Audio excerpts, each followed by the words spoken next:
సంస్థకు సంబంధించిన హఫీజ్ సయ్యద్ కొడుకు పాకిస్తాన్ మీడియా ముందుకు వచ్చాడు. తన పేరు తల్హా సయ్యద్. లష్కర్ తోయిబా సంస్థకు సంబంధించిన హఫీజ్ సయ్యద్ కి 6 పిల్లలు. 6లో వీడొకడు. రీసెంట్ గా పాకిస్తాన్ కి సంబంధించిన ఒక మీడియా ఇతన్ని ఇంటర్వ్యూ చేస్తుంది. అయితే ఆ ఇంటర్వ్యూలో మీ నాన్నగారిని ఇండియా ఎప్పటి నుంచో వెతుకుతుంది, అప్పగిస్తారంటే ఖచ్చితంగా పాకిస్తాన్ ప్రభుత్వం అది చేయదని నేను నమ్ముతున్నాను. మా నాన్నగారి ఆరోగ్య పరిస్థితి కూడా ప్రస్తుతం బాలేదు. ఒక ప్రాంతం నుంచి మరొక ప్రాంతానికి ఆయన తిరుగుతూ ఉన్నారు. సో ఇలాంటి సందర్భంలో పాకిస్తాన్ ప్రభుత్వమే ఆయనకి రక్షణ కల్పిస్తుంది. కాబట్టి పాకిస్తాన్ ప్రభుత్వం భారత్కి అప్పగిస్తుందంటే మాత్రం ఎట్టి పరిస్థితుల్లో కూడా నేను నమ్మను.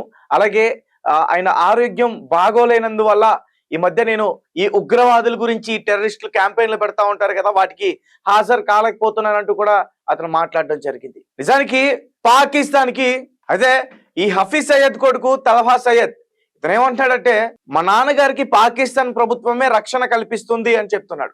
రక్షణ కల్పిస్తున్న ఒక పాకిస్తాన్ ప్రభుత్వం ఎలా అప్పచెప్తుంది? 2008 ముంబైలో తాజ్ హోటల్ అటాక్ మనందరికి బాగా తెలుసు. దానికి కీలకమైన సూత్రధారుడు. ఎక్కడ ఇండియా చంపేస్తుందని చెప్పేసి పారిపోయి పాకిస్తాన్ లోనే అనేక ప్రాంతాల్లో తిరుగుతున్నాడు. ఇతను లాహోర్లో పుట్టాడు. దాదాపు ఇతనికి 70 సంవత్సరాలు ఉంటాయి. కుంగిపోయి ఉంటాడు నాకు తెలిసి. సో లాహోర్ సెంట్రల్ జైల్లో కూడా కొన్నాళ్ళు ఉన్నాడు. ఇతను పూర్తి పేరు హఫీజ్ మొహమ్మద్ సయ్యద్. సో ఈ సయ్యద్ ని ఇప్పుడు భారత్ కి ఎట్టి పరిస్థితుల్లో కూడా అప్పగించాలి. ఎప్పటి నుంచో కూడా మన ఎన్ఐఏ సంస్థ వీడి గురించి ఎదురు చూస్తుంది. మరి ఒక పక్క మాకు ఉగ్రవాదులతో సంబంధం లేదు అంటూ చెప్తున్న ఈ పాకిస్తాన్ ప్రభుత్వం కావచ్చు, నాయకులు కావచ్చు, మరి ఒక పక్క మీడియా ముందుకే ఉగ్రవాదుల కొడుకులు వచ్చి మాట్లాడుతున్నారు, ఆరోగ్యం గురించి మాట్లాడుతున్నారు. వాళ్ళని పట్టుకుని మనం ఈజీగా వాళ్ళని దొరకబట్టవచ్చు, కానీ ఆ పని పాకిస్తాన్ చేయదు. సో మరొకసారి పాకిస్తాన్ యొక్క కుక్క బుద్ధి మళ్ళీ బయటపడింది అనుకోవచ్చు, వంకర బుద్ధి అనొచ్చు.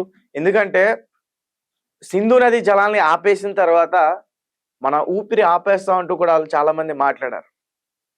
మరీ ముఖ్యంగా అయోధ్యలో ఉన్న రామ మందిరాన్ని కూల్చి ఆ ప్రాంతంలో మళ్ళీ బాబ్రీ మసీద్ని నిర్మిస్తాం, మొట్టమొదటి ఇటుక ఆసిఫ్ మునీర్తో కూడా పెట్టిస్తాం అంటూ కూడా మాట్లాడారు.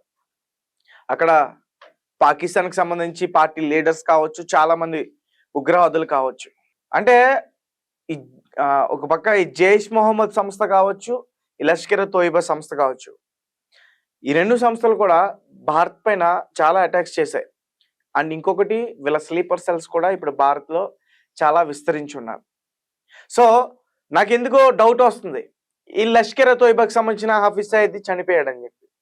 సో మీడియా ముందుకి వీళ్ళ కొడుకు వస్తుంటేనే డౌట్ వస్తుంది. ప్రజల్లోకి నేను వస్తాను, మాటిస్తున్నాను, ఆరోగ్య పరిస్థితి బాగాలేని వాళ్ళు రాలేకపోతున్నట్టు కూడా మాట్లాడుతుంటే ఎక్కడో ఈ లష్కర్ తోయిబా సంస్థ హఫీజ్ చనిపోయాడేమో అనిపిస్తుంది.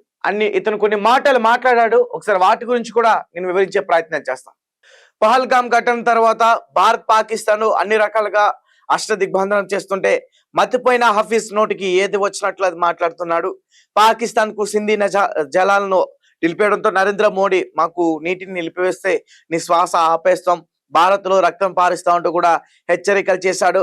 అలాగే హాఫీజ్ ప్రకటనపై భారత్ చాలా మండిపడింది. పాకిస్తాన్ లో తలదాచుకుని దొంగ దెబ్బ తీసే నీకు మోడీకి వార్నింగ్ ఇచ్చేంత సీన్ లేదంటూ కూడా కొంతమంది భారతీయులు కూడా కౌంటర్ ఇచ్చారు. తాజాగా ప్రధానమంత్రి కూడా మాస్ వార్నింగ్ ఇచ్చారు, ఇకపై భారత్ వైపు చూడాలంటే నీకు కారిపోవాల్సిందంటూ కూడా కౌంటర్ ఇచ్చారు.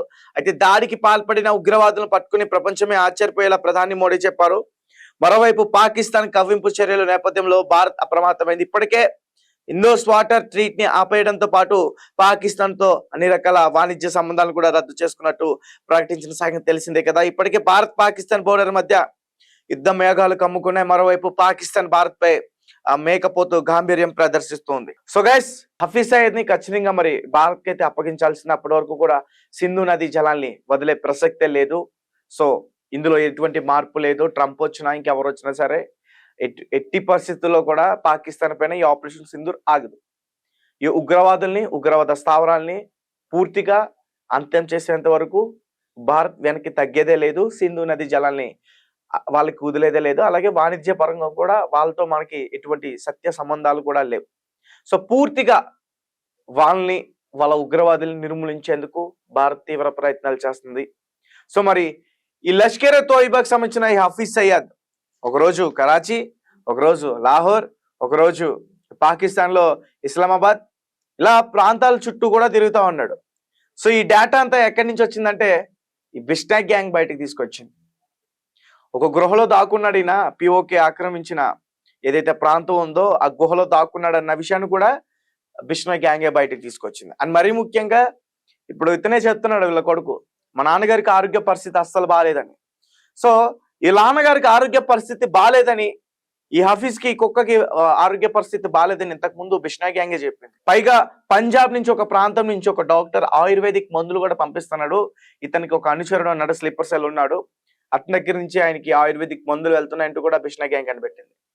సో కాబట్టి నాకు ఏమనిపిస్తుంది అంటే బిష్నా గ్యాంగ్ చేతిలో ఇతను చనిపోయాడా, లేదంటే ఇతని కొడుకు ఈ మీడియా ముందుకు వచ్చి మాట్లాడుతున్నాడంటే ఒకవేళ హఫీజ్ సయ్యద్ ని భారత్ కి అప్పగించడానికి పాకిస్తాన్ ప్రభుత్వం నిర్ణయం తీసుకుందా, అందుకని మీడియా ముందుకు వచ్చి ఎట్టి పరిస్థితుల్లో కూడా పాకిస్తాన్ ప్రభుత్వం ఆ విధంగా చేయదు, అలాగే భారత్ కి అప్పగించదు, మా నాన్నగారికి ఆరోగ్య పరిస్థితి లేదు, పూర్తిగా రక్షణ కల్పిస్తుందని భావిస్తానంటూ ఈ రకంగా మాట్లాడుతున్నాడంటే ఖచ్చితంగా పాకిస్తాన్ ఏదో ఒక నిర్ణయం తీసుకుంది అని అయితే మాత్రం నాకు అనిపిస్తుంది. ఒకవేళ అప్పగిస్తే మాత్రం పాకిస్తాన్ కి సింధు నదీ జలాల్ని వదిలే అవకాశం ఉంటుంది. అలాగే భారత్ కి ఇస్తే మాత్రం ఇతన్ని భారత్ ఖచ్చితంగా ఉరి తీసే అవకాశం ఉంటుంది. ఎందుకంటే 2008లో తాజ్ హోటల్లో చేసిన అటాక్ అటువంటిది చాలా కీలకమైన సూత్రధారి, ఇతను పారిపోయాడు, అప్పటి నుంచి కూడా దొరకకుండా తిరుగుతూ ఉన్నాడు. అండ్ ఇతని గురించి అమెరికా వాళ్ళు కూడా $10 మిలియన్ కూడా ప్రకటించారు, ఇతన్ని పట్టిస్తే బౌంటీ ప్రకటించారు, ఇతన్ని పట్టిస్తే అంత అమౌంట్ ఇస్తా ఉంటూ కూడా. సో మరి హఫీజ్ సయ్యద్ త్వరలోనే భారత్ కి అప్పగించబోతున్నాడు. సో ఒకవేళ ఇతను వస్తే ఇతన్ని ఏం చేయాలంటారు, ఆ విషయం మాకు ఖచ్చితంగా కామెంట్ రూపంలో తెలియపరచండి. ముఖ్యంగా 2008లో జరిగిన అటాక్ ని గుర్తుపెట్టుకుని మరి కామెంట్ చేయండి. Thank you for watching. Thank you so much.